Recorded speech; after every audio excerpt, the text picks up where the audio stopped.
দিবেন চান আমার দূর হইয়া যায় এই ভব ক্ষুধা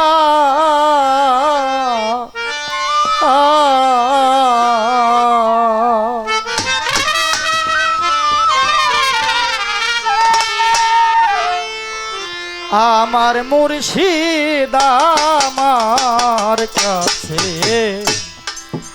অমৃত সুধা আমার বান্ধব আমার কাছে অমৃত সুধা আমার মুর্শিদ আমার কাছে অমৃত সুধা। বাবা দুনিয়ার মানুষের কাছে তুমি কি ওইটা আমার দেখার দরকার নাই। আমি যখন তোমাকে ভক্তি দিয়েছি আমি এই গানেই দিয়েছি তুমি আমার রাসূল, তুমি আমার খোদা, তুমি আমার সব। আর ভক্তকুলদের বলি যদি এই গানে তোমরা কেউ মুর্শিদকে ভক্তি না দিতে পারো তাহলে ভক্তি দিও না, সেখানে পাপের তলে পড়বে। মুর্শিদ নামে এত মধু ওই নামে তেই ভরা জাদুরে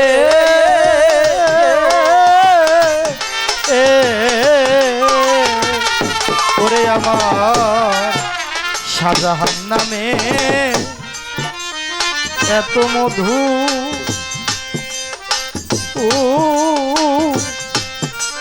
ওই নামে তেই ভরা জাদুরে।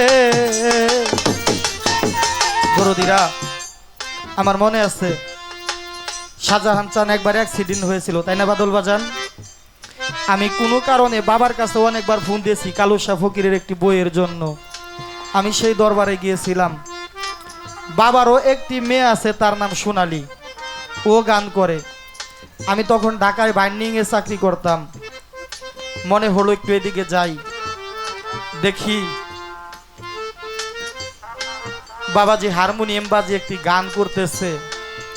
আমার সেই সংবাদ পেলে ক্ষমা করে দিবে, এটাই হয়তো শেষ দেখা হবে, আর না দেখা হবে। আমি গিয়ে বললাম, এর পরে বললো বাবা একটা গান শোনা। তখন তাকে একটি গান শুনিয়েছিলাম। তখন সোনালীকে ডাক দিয়ে বলছিল, দেখ সারা জীবন তো ফোক গানই করলি, গান কিভাবে করতে হয়। আসামাউ গাজাউ রূহ, ভক্তিপূর্ণ ভাব সঙ্গীত আশেকের রুহের খোরাক। আজকে আমি ভক্ত পাঠ হইতে কোন গুরুর মাথা কয়টা, কার কি আবল তাবল অনেক কথা বলতে পারতাম। অসার কথা বলে কোনো লাভ নেই। মুর্শিদ নামে এত মধু ওই নামেতেই ভরা জাদু। আপনারা অনেকেই জানেন এক গরিব লোক নবীর কাছে গিয়েছে, তার মেয়ের বিবাহ দিবে, অর্থ করি নেই, টাকা নেই। গিয়ে বলল, হুজুর আমাকে কিছু দান করুন। আমার বাবা বলেছে দুনিয়া লুবি যারা পীর, কুকুরকে জায়গা দাও, ওদেরকে তাড়িয়ে দাও।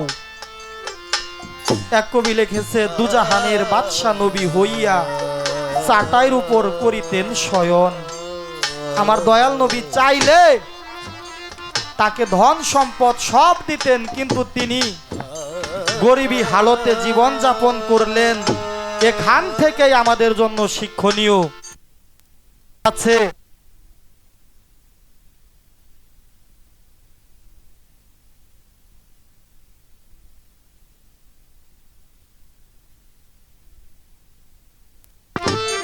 হ্যালো, এখান হতে আমাদের জন্য অনেক শিক্ষণীয় বিষয় আছে। আমার বাবাজি যে কথাটা বলেছে এই দুনিয়াবি সম্পর্কে, এই পীরদের সম্পর্কে, সূরা আরাফের 3 নাম্বার আয়াতেও বলা, হয়েছে যারা দুনিয়ামুখী পীর, ওদের জন্য খুব ভয়ঙ্কর বিপদ সংকেত আছে। হুজুরের কাছে গেলেন, হুজুর বললেন তুমি উসমানের কাছে যাও, গিয়ে বলো হুজুর কিছু দিতে বলেছে। ওই গরিব লোকটি গিয়ে দেখলেন উসমানের বাড়িতে গুডাউনে সরিষা তুলছে, সরিষা একটা দুইটা করে পড়ে থাকে, কাজের লোকদের বলতেছে সরিষা একটা একটা খুঁটে আনো। তিনি এই অবস্থা দেখে ভাবলেন কেমন লোকের কাছে পাঠাইলেন, যিনি নাকি এত সরিষা গুডাউনে উঠাইতেছে আর একটা একটা সরিষা তুলতেছে। ঘুরে আসলেন, তাকে দেখে হুজুর বললেন কি ব্যাপার তুমি যাও নাই? বলে হুজুর এই অবস্থা। বলে যাও আমার কথা গিয়ে বলো। আবার গিয়ে দেখে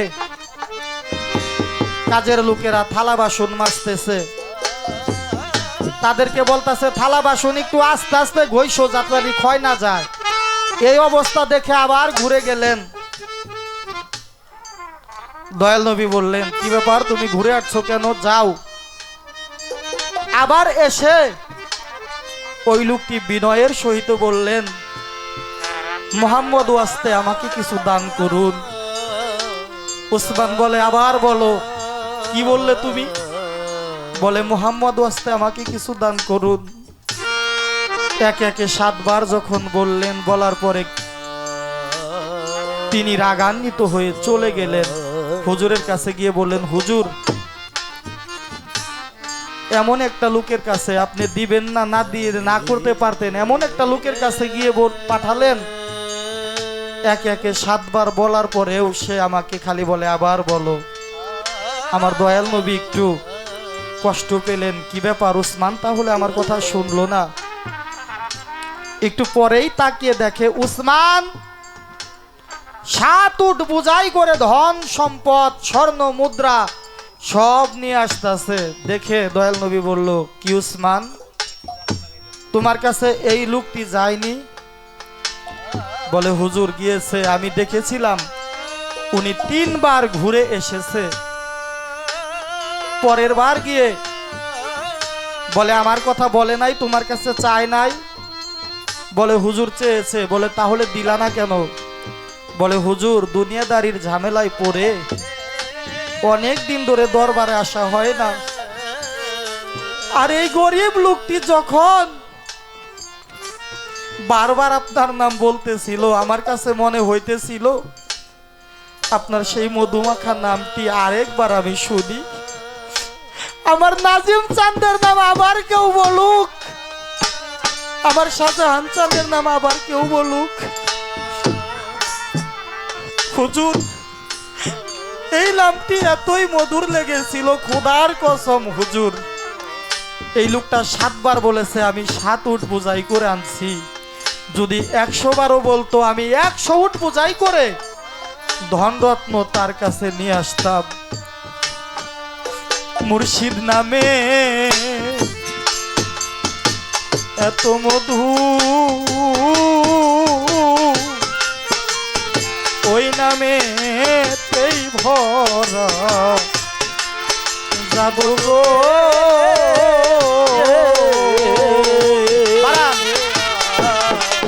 মুর্শিদ নামে এত মধু, ও মায়া, ওই নামে এত মধুরে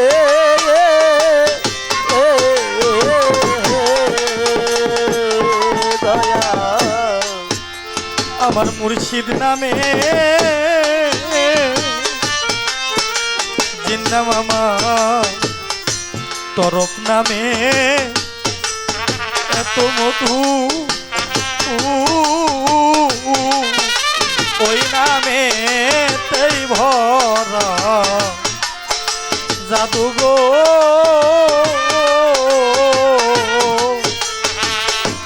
হবে যত ফকির সাধে, ভবে কত ফকির সাধ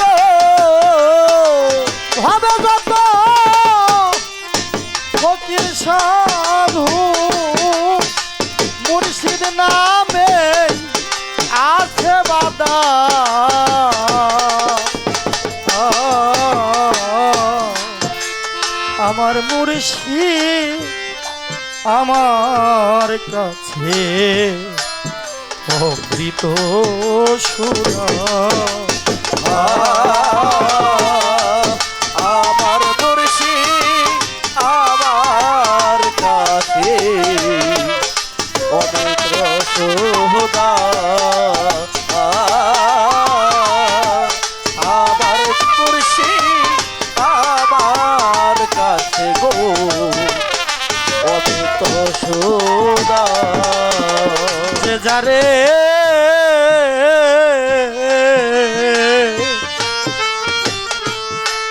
মিরাজুল রে যে যারে ভজনা করে পাতেন চান যে যা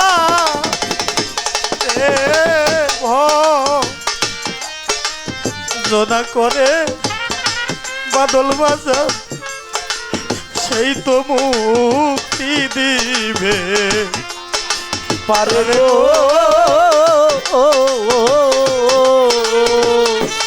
বাবাজিরা, দৃষ্টান্তগুলো বলা হয় শুধু গুরু প্রেম বৃদ্ধির জন্য, এছাড়া শিল্পীদের বলার কোনো কারণ নেই। আমার নবীর একজন সাহাবা যার নাম আবু হুরায়রা রহমতুল্লাহ আলাই, এই আবু হুরায়রাকে নবী ভালোবেসে তার রাখেন একটি পাথর দিয়েছিল। আমার দয়াল নবী সেই পাথরটাকে ভালোবেসে আবু হুরায়রা এই পাথরে দাঁড়িয়ে নামাজ পড়তো। অনেকদিন পরে আমার দয়াল নবী একদিন আসলেন, তাকে এই পাথরটি বসার জন্য যখন সম্মুখে আনলেন, দেখে এই অষ্ট অঙ্গ পাথরের মধ্যে চিহ্ন হয়ে গেছে। আবু হুরায়রা, দয়াল নবী জিজ্ঞাসা করলে, আবু হুরায়রা এই চিহ্নগুলো কিসের? বলে, হুজুর আপনি আমাকে ভালোবেসে এই পাথরখানা দিয়েছিলেন, আমি নামাজ পড়েছিলাম, সেই চিহ্ন এখানে রয়ে গেছে। আমার দয়াল নবী অনেক খুশি হলেন। একটু পরেই আমার দয়াল নবীর মুখখানা আবার কেমন যেন মলিন হয়ে গেল। আবু হুরায়রা বলে, হুজুর আমি কি আপনাকে কষ্ট দিয়ে ফেলেছি? আপনার সুন্দর সুশ্রী চেহারা এই কেন মলিন হয়ে গেল? বলে, আবু হুরায়রা রে,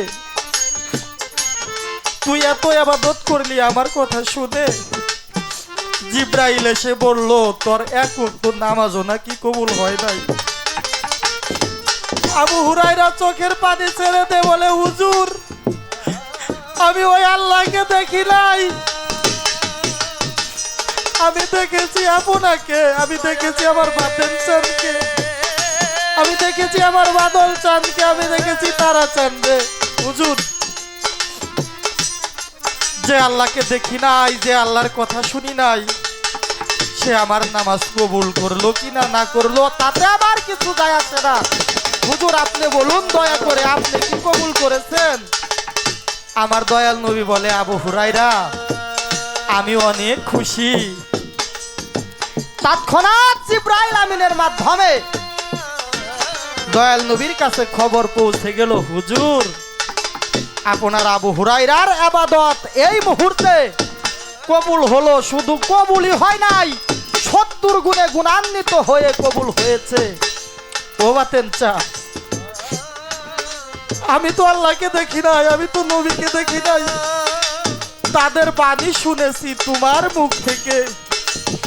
তুমি আমাকে কবুল করলে আমার এই জীবনটা ধন্য। দয়াল রে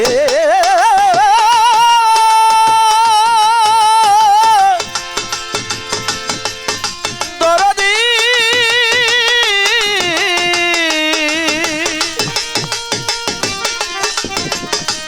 ও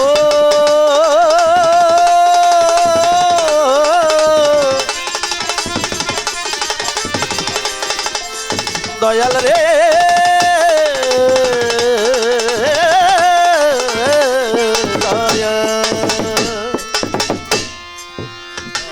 যে যারে ভজনা করে এই জগতে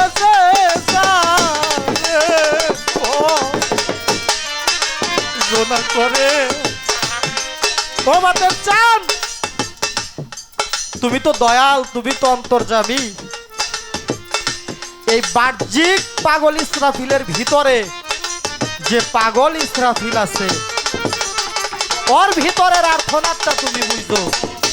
মুখে যাই বলুক এটা বড় বিষয় না, কারণ তুমি অন্তর্যামী, অবশ্যই তুমি তোমার ভক্তের অন্তরের হালতটা বুঝো। আমি তোমার কেমন ভক্ত, যে যারে ভজনা করে সেই তো মুক্তি দিবে তারে গো।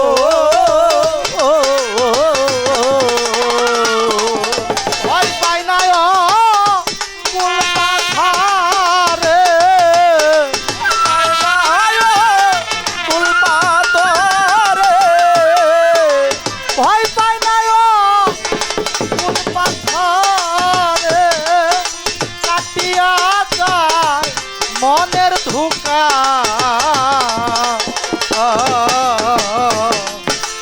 আমার বান্ধব আমার কাছে অমৃত সুধা, আমার দয়া আমার কাছে অমৃত সুধা, আমার দয়া আমার কাছে অমৃত সুধা। আর কোন ধন আমার নাই ভরসা, কেবল তোমার চরণ আশা গো।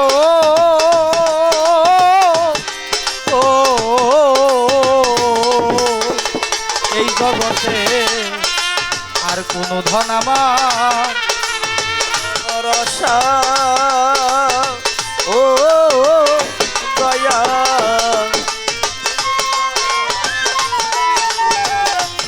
দশা গো ও কালো পাগল বাচ্চেন চান শাহজাহান চান, নৌশের চান আর কোনো ধন নাই ভরসা, কেবল তোমার চরণ আশা গো। ও পাগল তারার শেষ মীমাংসা আরে পাগল তারা শেষ মীমাংসা, পাগল তারার শেষ মীমাংসা, মুর্শিদ রূপে আছেন খুদা। আমার দয়া আমার কাছে অমৃত সুধা। দেখলে দয়ালের নূরের ছবি ছবি রে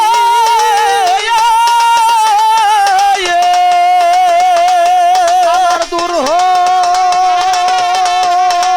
হইয়া যায় এই ভবের ক্ষুধা।